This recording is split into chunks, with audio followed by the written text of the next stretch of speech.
Welcome to 68th lecture on circuit analysis. In this lecture, we will study how can we connect three-phase power factor in a three-phase system. Right, we have already studied in single-phase systems that parallel connected capacitors, they do the trick.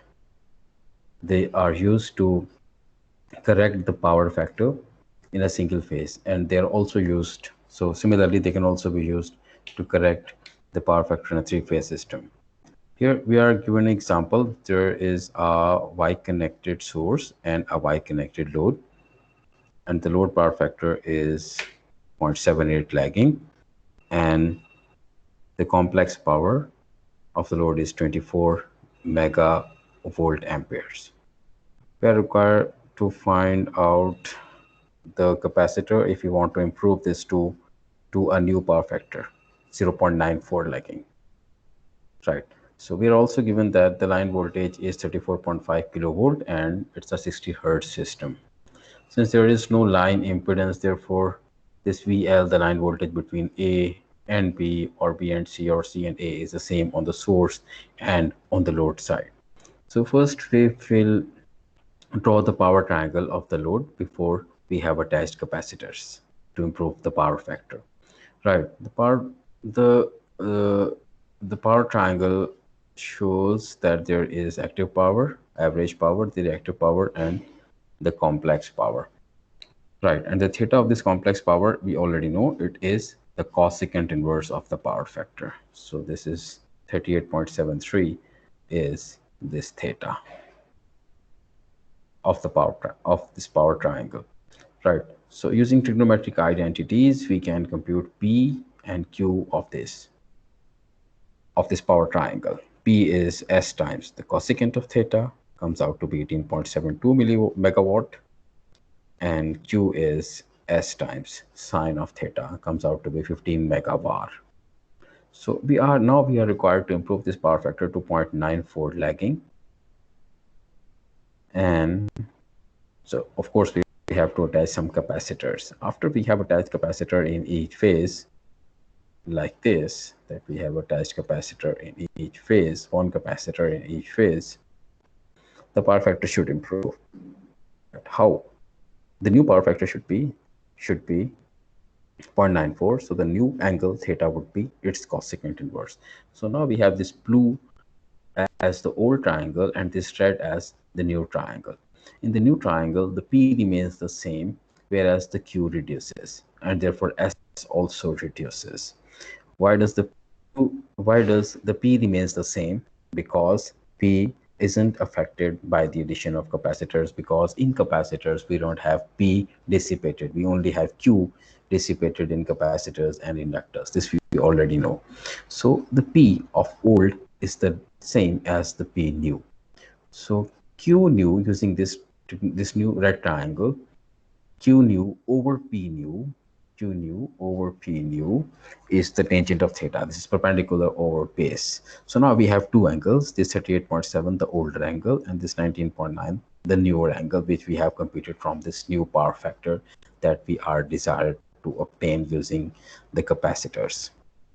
So now we can put this theta new in here, compute its tangent, and P new is the same as P old, and then we can compute this value, Q new. And once we have computed this Q new, the Q that should be introduced by the capacitor must be the Q old minus the Q new. This is the same concept we studied for single phase in our earlier lectures. So Q new is this one, and the Q capacitors should be the total Q minus the new Q, this one. Graphically, this is Q capacitor.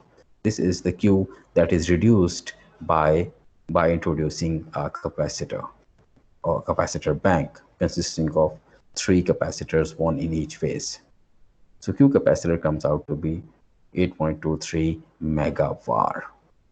Now this Q capacitor, we know that Q can be written as 3 times Vp times Ip, the current flowing through capacitor. Ip is this current. Ip, the phase current flowing through this capacitor, in each capacitor, multiplied by sine multiplied by sine of theta. But we haven't written sine of theta here. Why? Because we know that they are always, V and I are always right angle to each other. Therefore, sine of 90 is always up 1. Therefore, I haven't written sine of theta here because it is already because it is always 1 for capacitors and inductors. So this IP can also be written as the V here, V phase, the voltage V here,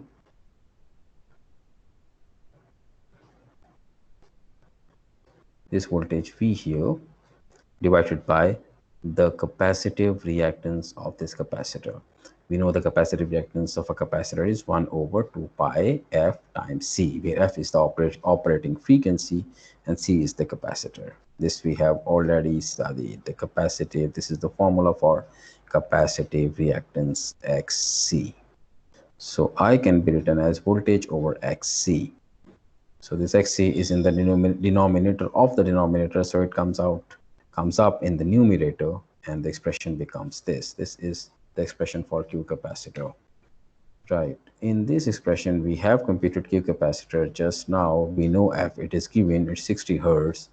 We have to compute capacitance, the value of capacitance, but we are not given Vp. We are given VL in the first slide. We showed that we are given the line voltage, and we know that phase voltage is V line voltage divided by square root of 3. Right. So this Vp is VL, the line voltage, divided by 3. Right. One important thing is this 10 to the 6. This 10 to the 6 is for the mag, because Q capacitor is 8.23 megavar. So this 10 to the 6 is instead of, we have written this instead of this mag, right? But what's about this 10 to the 6 found in the denominator? Because 34.4 is also kilo. Kilo means 10 to the 3. So 10 to the 3 squared is 10 to the 6. So C comes out to be 6 microfarad, right? So in each phase, we have to attach 6 microfarad capacitor with rating 35 kilovolts. And that will bring our power factor to 0.94 lagging. This means this capacitor is of 6 microfarad. This capacitor in the second phase is also of value 6 microfarad. And the same is true for this third capacitor. So this is how we can introduce capacitors to improve power factor of our three-phase Y-connected load.